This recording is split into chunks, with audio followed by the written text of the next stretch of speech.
As technology advances, the need for heightened cybersecurity awareness and proactive safeguarding becomes increasingly vital.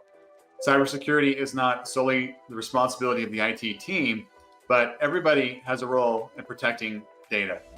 October marks Cybersecurity Awareness Month, an annual event fostering awareness and education in cybersecurity. This year, Cybersecurity Awareness Month's 20th anniversary theme reflects on the journey of cybersecurity, focusing on 4 key best practices. Embracing these practices contributes to better cyber hygiene, and I'm going to be going over those today.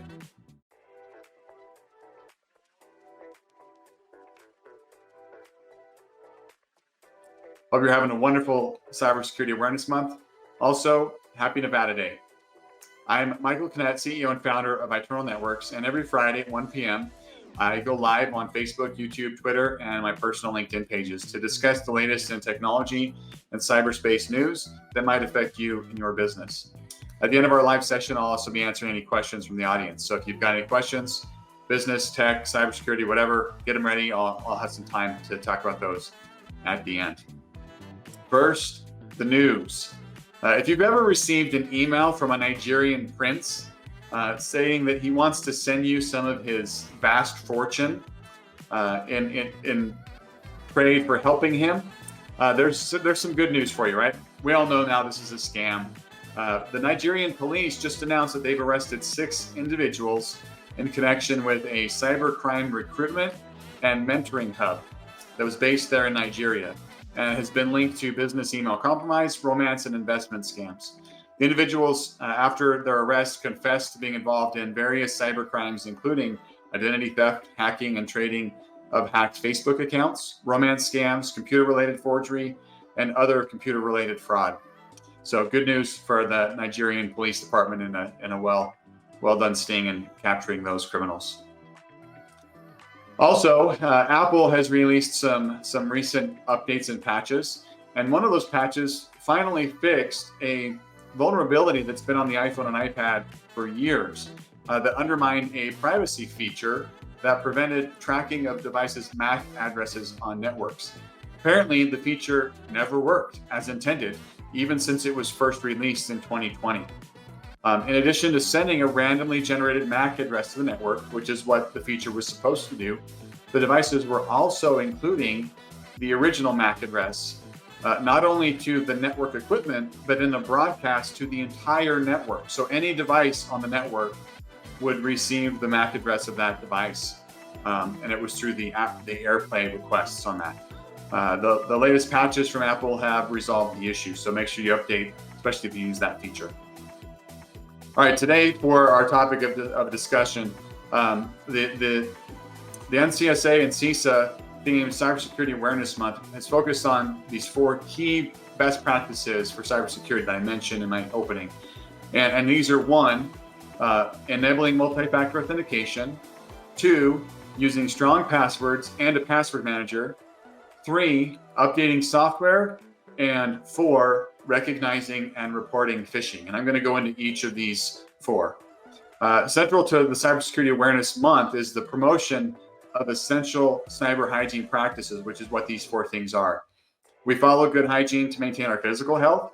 For example, we brush our teeth every day. We take showers, right? We bathe, we wash our hands. Cybersecurity also requires ongoing good hygiene practices to make sure that we're securing our online digital environments. These practices form the foundation of a strong cybersecurity defense. They help both individuals and organizations, and I want to dig a little bit deeper into these 4 areas. So we'll start off with enabling multi-factor authentication, or MFA. Sometimes some software developers refer to it as 2FA or two-factor authentication. Basically, what it does is it adds a secondary layer of security to all logins. It adds a second authentication form, or in some cases, more than a second, maybe a second and a third or a fourth form of authentication to verify the user or the device. In most cases, a hacker can't breach an account protected by MFA. There are some workarounds. These criminals are very, very creative, right? But if MFA is implemented properly, it makes it much more difficult for a hacker to breach the account. This is the case even if the cybercriminal has the password. According to Microsoft, MFA can block 99.9% of attempted account compromise attacks. That's a pretty strong track record. And with that strong of a record, everyone really should be using it. There's no excuse for that. And using it on every login that you have. If you don't have a good or convenient or easy way of doing MFA or 2FA, there's lots of applications out there that can help implement it, make it easier for your users. I'd love to talk further about that maybe on another day. We have more time to dig deeper into that. The next one is strong passwords, and not only strong passwords, but a password manager. Passwords really still remain a critical aspect of securing online accounts. Despite the increased use of biometrics, passwords still rule. Microsoft, Google, many of the leading technology companies keep talking about a passwordless future. We're headed there. We're not there yet. Passwords are still very important. Encourage your team members to use strong, unique passwords for each account.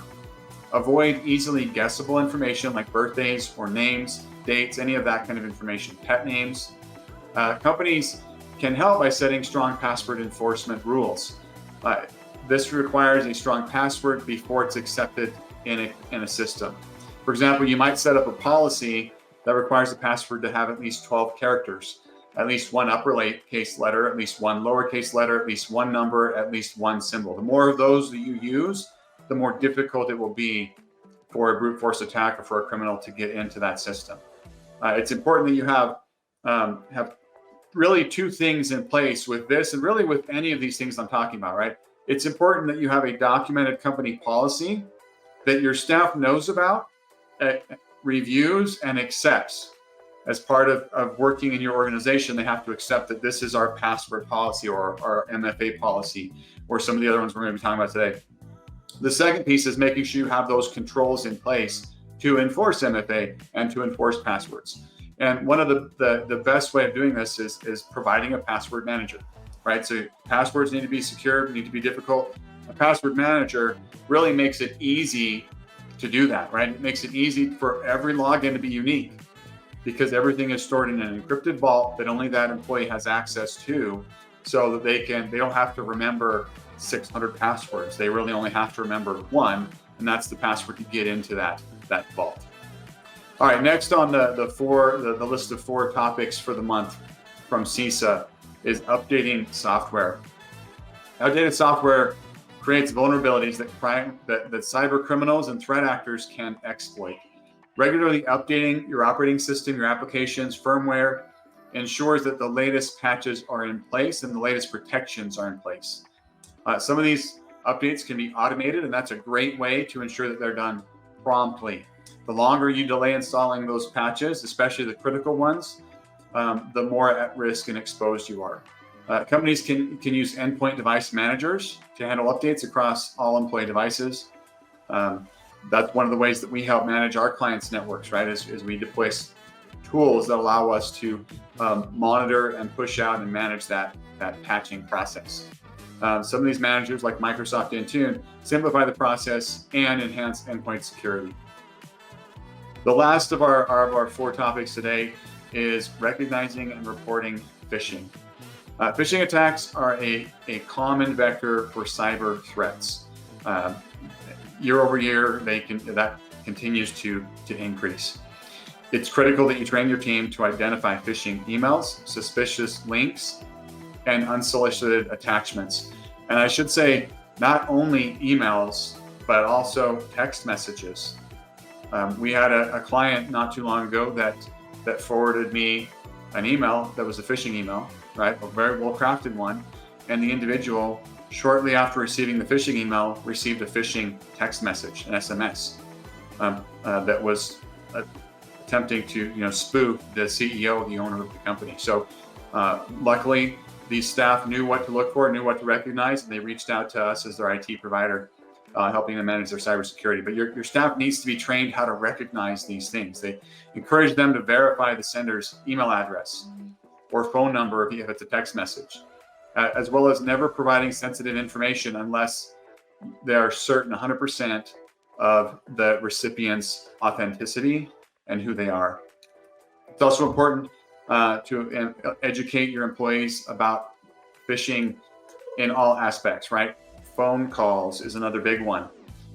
If you heard much about, I've talked about it, but if you heard much about the Caesars and the MGM breach, those were phone calls, right? There were phone calls where they were purporting to be somebody else, essentially a phishing phone call. And that's how they got in, right? The person that received the phone call fell for it. Social media platforms are another common thing. So make sure you're training your staff on all of these different areas. And also train them to report phishing. It doesn't do any good if they're not reporting what gets through the filters, right? The IT, your cybersecurity team, they all need to know what's getting through so that the security can be tightened up and adjusted to try to prevent those from coming through in the first place. Also, it's important, when you report it, other employees know to avoid that phishing trap, right? There's a good chance if one employee got it, others got it as well. And by reporting it, in many cases, IT can then go in and pull back or remove that same phishing email to any other employees, limiting the risk of exposure. So let your employees know how they can report those phishing emails when they suspect one. All right, Cybersecurity Awareness Month offers a valuable opportunity to refocus on the significance of cybersecurity, as well as prioritizing some of these essential cyber hygiene practices I talked about today. Building a culture of cybersecurity awareness within your team is important. In fact, I would almost say it's essential in today's environment. If you're not training your staff, you're leaving yourself exposed. It can be the difference between being vulnerable and being cyber resilient. If you need some help ensuring a more secure and resilient future, our team of experts would love to have a conversation with you to get going on the basics. You can reach out to our team or myself. I'll provide a link to schedule an appointment in the chat. On the 19th, so last week, we had an amazing webinar with our partners at Sophos. We talked about cybersecurity and what breach victims wish that they'd known sooner. If you'd like to catch that webinar for free, we'll be linking it in the chat as well. There's lots of great stuff discussed there where past victims went wrong and how our partnership with Sophos can really help you get the 24-hour protection that you need. I don't see any questions in the chat. If any of you do have questions, send me a direct message, call our office, email the team, go to our website at itnet.works. Thanks. Hope you have a safe holiday weekend. Hope your kids have a wonderful Halloween, and we'll see you next week. Have a good one. Bye.